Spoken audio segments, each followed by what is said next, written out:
Today, we're going to have fun making games with art products. Started with a piece of artist board, and I cut it in half. It's a nice, thick piece of board, so it's substantial, and I took some tape, and I taped along the spine when it was closed, so when I opened it up, makes it a little more convenient to store and to carry with you. And then I took a couple of pieces of a multimedia drawing paper and I glued that down. And I used the roller dots, or you could use a little bit of school glue. But I always just kind of put maybe a dot in the corner, enough to make the paper stick. But after I'm done with this game, after I get bored with this board game, I can take this piece off and put a new piece. So it keep on inventing game after game. All right, so once I had that together, then I thought this was pretty handy. I took out the connector watercolors here, and I kind of put them together, and I found some interesting shapes. And I took a pencil, and I kind of outlined them in order to get an interesting playing field here. And then I just very quickly drew some divisions there. So now I've got the main board. And I thought for this one, what I would do is make a game about making the game. So I'm going to just randomly take this one for start. And so I'll indicate that this is the starting spot, and maybe even let's take a little bit of the watercolor.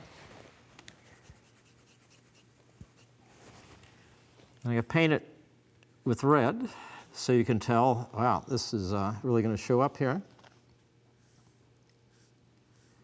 I'll keep a little white there. Okay, so we're going to start there. Now, I made my own game piece, and it's just a scrap piece of the artist board, and I glued it on a wooden disc.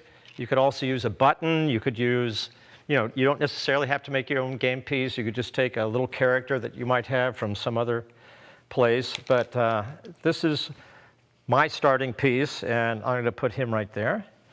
And then I'm going to roll the dice, and I got a 1, so I get to move 1, and I get to pick whatever color that's going to go in there. So let's start with blue. So now I'm going to paint this a blue.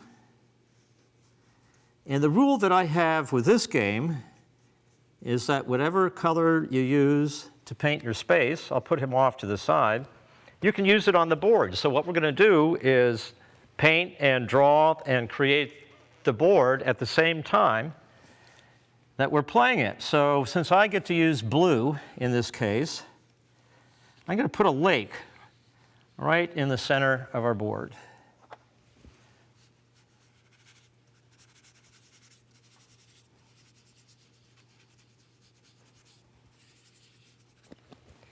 Okay. Now, I'm just playing by myself, so I get to roll next. This time, I get a 5, so I will go 1, 2, 3, 4, 5 spaces. And maybe this time, let's go with a green.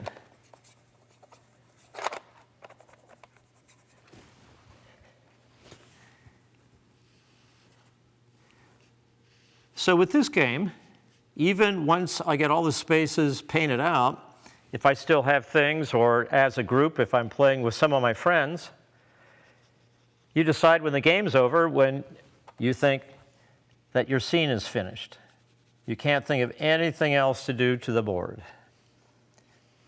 So if you do this several times, each time you do a game, the board is always going to look different depending on who you're playing with, what you feel like.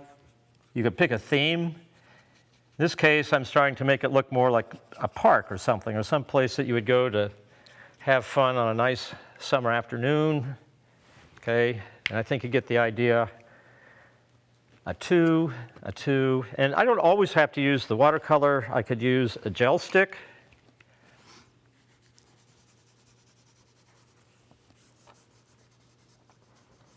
Put that in.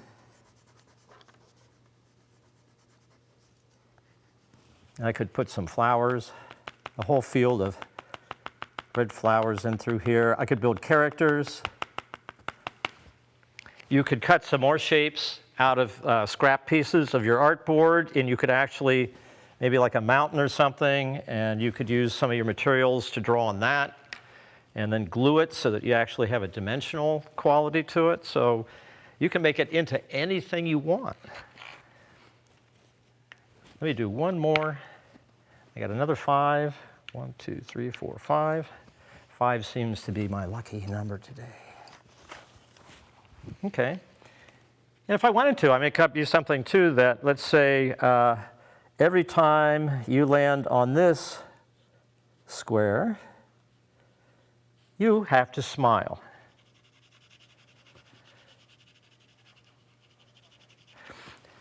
And that is your art tip for today.